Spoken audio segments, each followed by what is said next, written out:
तो चलिए आज बात करते हैं इस्लाम के शुरुआती दौर के सबसे महान नायकों में से एक की, साद इब्न अबी वक्कास।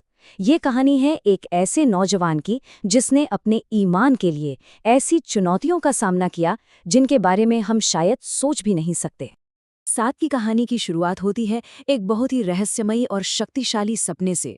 जब वो बस एक टीनेजर ही थे, उन्हें एक ऐसा ख्वाब आया जिसने उनकी जिंदगी का रुख हमेशा के लिए बदल दिया और उन्हें इस्लाम के रास्ते पर ले आया। अब देखिए, ये कोई मामूली सपना नहीं था। ये एक ऐसा विजन था जिसने साद को पैगंबर मोहम्मद सल्लल्लाहु अलैहि वसल्लम को ढूंढने के लिए मजबूर कर दिया। उन्होंने सपने में उस चांद का पीछा किया और खुद को अबू बकरा और अली जैसे लोगों के साथ पाया।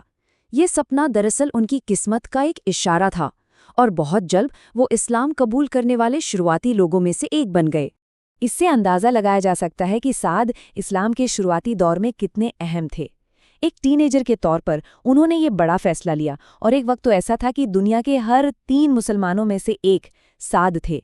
ये दिखाता है कि उनका ईमान कितना पक्का था और उन्होंने इस्लाम के शुरुआती दिनों में कितना ज़रूरी किरदार निभाया। लेकिन जैसा अक्सर होता है, साद का ये सफ़र इतना आसान नहीं था। उनकी पहली और सबसे बड़ी आजमाइश किसी बाहरी दुश्मन से नहीं, बल्कि उस इंसान से आई जिससे वो सबसे ज्यादा प्यार करते थे, उनकी अपनी माँ।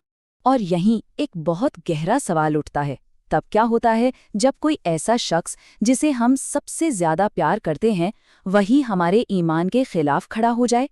साद को इसी दिल तोड़ देने वाले संघर्ष का सामना करना पड़ा। उनकी माँ ने एक ऐसा कदम उठाया जो किसी के भी दिल को दहला दे। उन्होंने कसम खा ली कि जब तक साद इस्लाम नहीं छोड़ेंगे वो ना कुछ खाएंगी ना पिएंगी।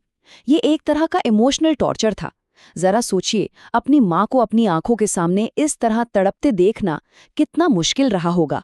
लेकिन इसके बावजूद साद का ईमान वो बिल्कुल नहीं टूटा।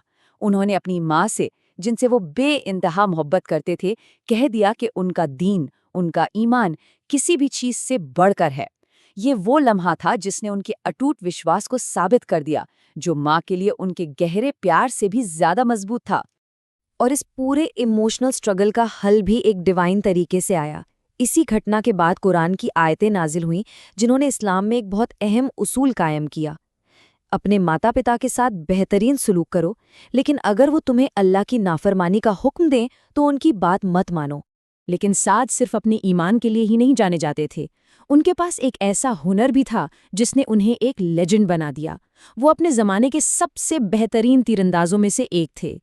और उनका ये हुनर कितना अहम था इसका अंदाज़ा इस बात से लगता है कि उन्हें इस्लाम की हिफाजत में पहला तीर चलाने का ऐतिहासिक सम्मान हासिल है।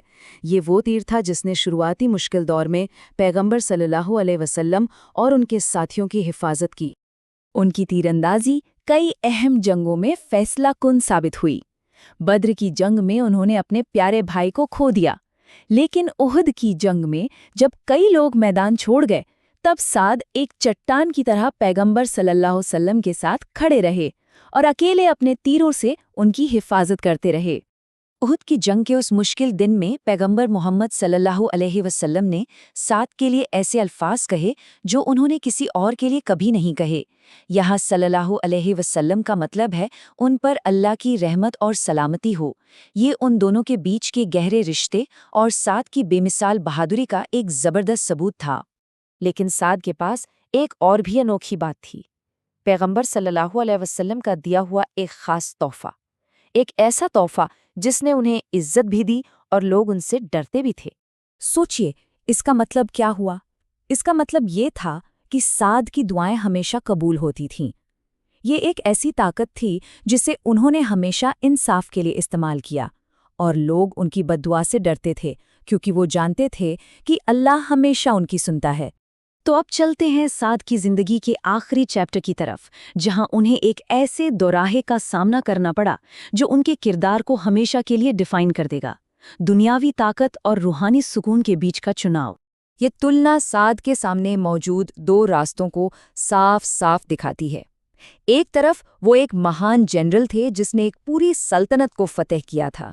दूसरी तरफ जब सियासी उथल-पुथल का दौर आया तो उन्होंने ताकत को ठुकरा दिया और एक सादा पुरसुकून जिंदगी को चुना। तो उन्होंने ये रास्ता क्यों चुना? इसके पीछे एक उसूल था जिसने उनके फैसले को रास्ता दिखाया। उन्होंने शोहरत और ताकत के बजाय एक खामोश इबादत वाली जिंदगी को तरजीह दी और सियासी दुनिया से दूर गुमनामी को अपना लिया।